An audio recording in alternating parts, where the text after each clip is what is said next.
monstrous. Christian Bale as Frankenstein's monster. Jessie Buckley as the bride. Maggie Gyllenhaal behind the camera. This isn't your dusty old Frankenstein story. It's The Bride, and the first trailer just dropped.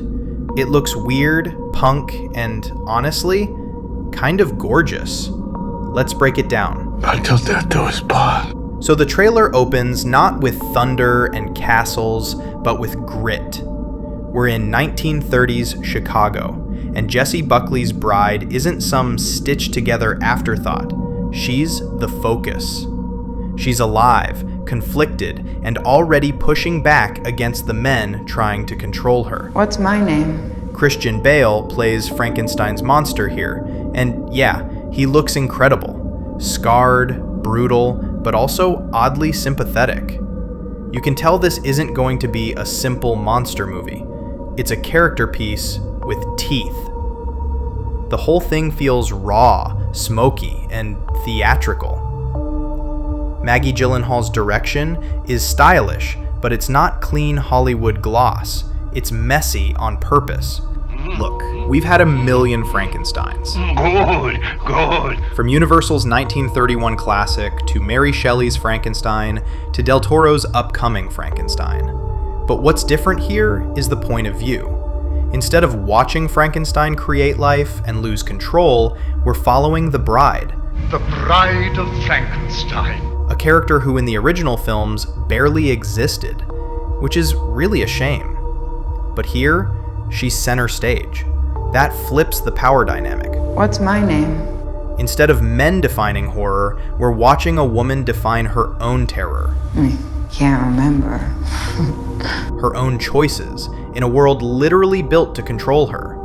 It's horror, but it's also a story about autonomy, and I think that's why critics are already buzzing.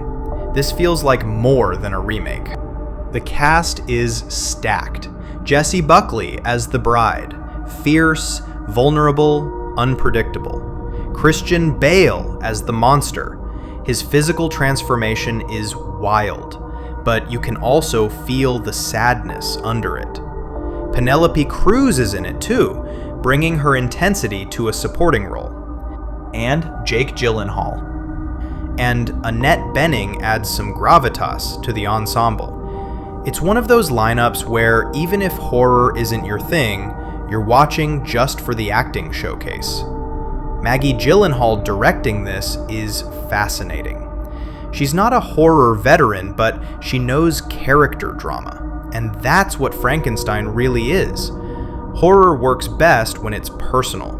And if the trailer's any sign, she's leaning into atmosphere, performance, and moral dread instead of cheap jump scares. Also, the movie looks punk. Not in the spiky hair sense, but in the way it rips up the old rules. The sets are theatrical, the vibe almost dreamlike. That's a gamble, but it could make this the most visually distinct Frankenstein adaptation we've ever had. Here's my personal take. Frankenstein stories keep coming back because they're never just about monsters. They're about us. About ambition, power, guilt, and playing God. Every generation gets the Frankenstein it deserves. In the 30s, it was science gone too far. In the 90s, it was gothic melodrama. With The Bride, it feels like we're asking, what happens when the creation refuses to be controlled? That's a question that hits in 2025, when conversations about power, identity, and autonomy are louder than ever. Until death do us part. The Bride premieres in theaters March 6th, 2026, with Warner Brothers pushing it as prestige horror. Big names, awards buzz, the whole package. The trailer just dropped this week and people are already calling it bold, divisive, and maybe even Oscar bait. For horror fans, it's a win either way. If it leans scary, great. If it leans dramatic, it still gives us a new take on one of the oldest monsters in the genre. So yeah, The Bride isn't your grandfather's Frankenstein. It's messy, punk, and unapologetically focused on the bride herself. There's nothing left to do now. Personally, I'm here for it. But what do you think? Does this look like the fresh reinvention horror needs? Or are you tired of Frankenstein reboots? Let me know in the comments. And if you want more breakdowns of the horror trailers and announcements everyone's talking about, hit subscribe.